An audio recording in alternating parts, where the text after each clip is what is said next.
Hi everyone, welcome back to my channel. This is Heidi from My Reading Life, and I'm here to film my TBR check-in and book haul for the month of August. So August was a fairly good reading month and a very good book haul month. So let's get to the numbers, shall we? Let me get my stuff falling out of my notebook here. So in August, I read a total of 11 books. I read off my shelf, of those that I read off my shelf was 7. I brought in 8 books. I unhauled 1 book. That left me with a 0 in or out. So my number stayed the same, 107. That is where things stood at the end of August. I'm very happy with that. I was, you can't, sometimes you just can't ask for better than, breaking even in a month. So what book did I unhaul? That was a book off my ancient TBR. This nonfiction book, Naked Money, A Revealing Look at What It Is and Why It Matters by Charles Whelan. This is a book that I really hated to DNF. I read the first 90 pages of this and I just realized this is not a book for me. It is not the book that I thought it was. I thought it was going to be sort of a big picture view about money and how things are organized around money. And it may very well get to that, but the beginning is just very detailed stuff about monetary policy and how different currencies work, and comparison between different countries in terms of monetary currency and like the political stuff around money. And it was just not anything I was interested in reading. I could have slogged through it, but I just decided that my time would be better spent reading something that I found more interesting. So unfortunately, this book is going to be leaving my home. And it's a brand new hardcover, so that is a real bummer. But sometimes books just aren't meant for you. So that was the one book that I unhauled for the month. Now, what books did I bring in? I brought in a book that doesn't count on my TBR, and that's because it's replacing a paperback copy. This is Stephen King's The Wastelands, Dark Tower #3. I had this book already in paperback form. I went to a library book sale and found this really lovely hardcover edition that has illustrations in it, and it was $2. And so I just said, yes, I will take that hardcover Stephen King for $2 and trade out my paperback for this hardcover. So this doesn't actually add a book to my TBR because I already had that one.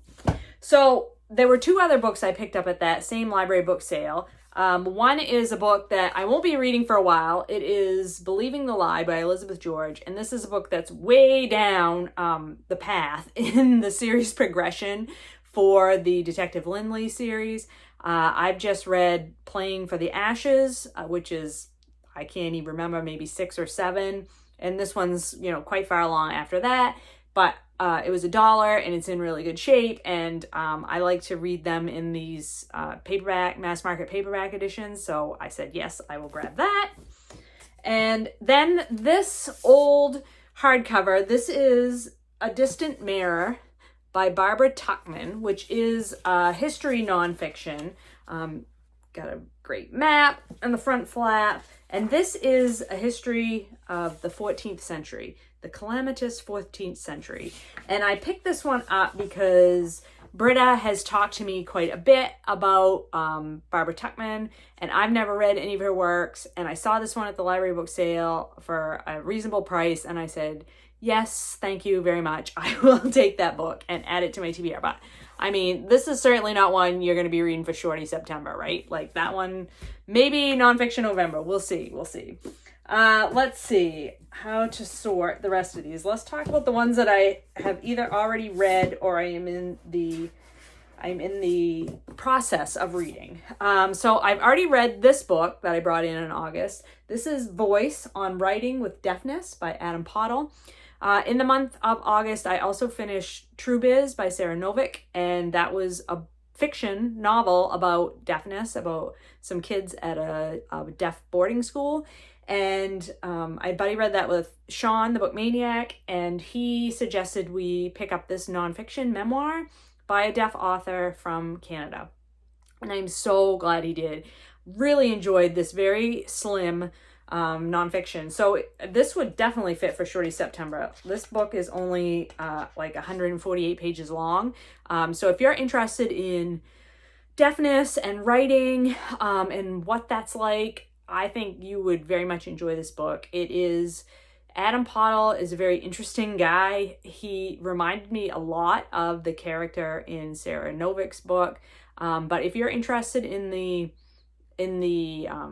crossing over between an author and the craft of writing and how that intersects with deafness, I think this is very interesting. It's also a very interesting look at just what it's like to be deaf in a hearing world. I thought it was really well done. Adam Pottle has a lot of edges. Why am I giving a review of this book? It's supposed to be a book.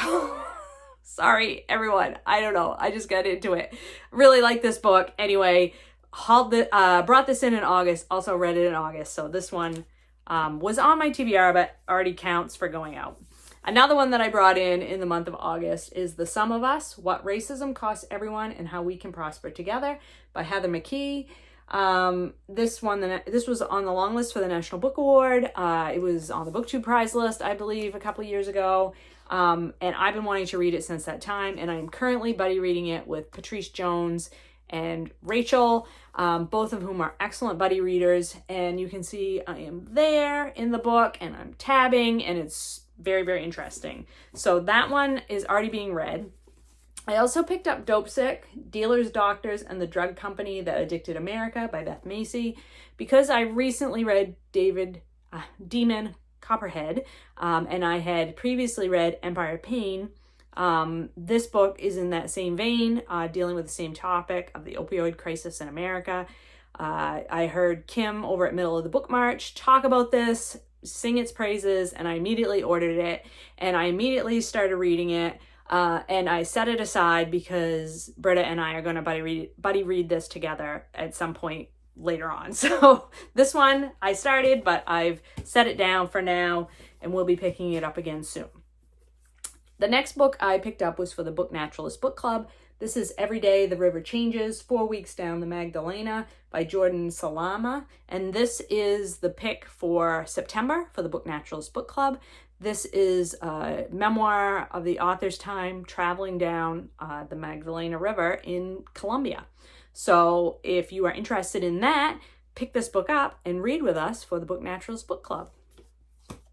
The next two books, one of these books is for a future buddy read, so let's talk about that one. This is Indians on Vacation by Thomas King. This is a novel. I had previously read his nonfiction book, An Inconvenient Indian. Absolutely love that book. If you have not read An Inconvenient Indian, I highly recommend that book. It's excellent. So this is a book that Sean and I are going to buddy read in November for hopefully Skoden Readathon, if that happens again, but for Indigenous reading in the month of November, we will be picking this novel up. I'm very interested to see what I think of Thomas King's fiction writing, since I loved his nonfiction stuff so much. I've heard that he writes with a lot of humor, so, I'm not really even sure what this book is about. I don't really care. I just want to read some more Thomas King. So hopefully this one will be as good as his nonfiction stuff. And then last but not least, I picked up The Best American Science and Nature Writing.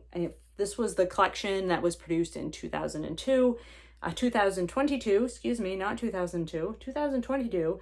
And the editor is Ayanna Elizabeth Johnson, who I'm not familiar with.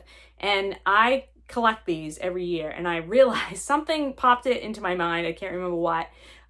Realized I had not yet bought last year's collection. The new collection for 2023 will be released in October or November, I think. So had to pick this one up and get it on my shelves. I do not plan, maybe I could pick this up for Nonfiction November, but I'm not for sure. I may start dipping in and out of it before then, because these are collections of science articles that were written and published in other periodicals and then collected in this collection. So yeah, I love these Best American Science and Nature Writing collections. This one, I just had to have it for my collection. So that is my book haul. Those are the books that I brought in the month of August. 107 books when we started September. I have big hopes for the month of September to finally get this physical TBR under 100 bucks. So you can see right here, this is my stack of potential reads for Shorty September. There's also there's already quite a few off of that stack. So I'm feeling really good about things. It's a week in to the month and I have yet to buy a book. So, I mean, there's still a lot of time left. We'll see how that goes. Looking forward to checking in with you at the end of the month to see how this TBR looks. Hope everyone's doing well and finding some great books to read. I will talk to you later.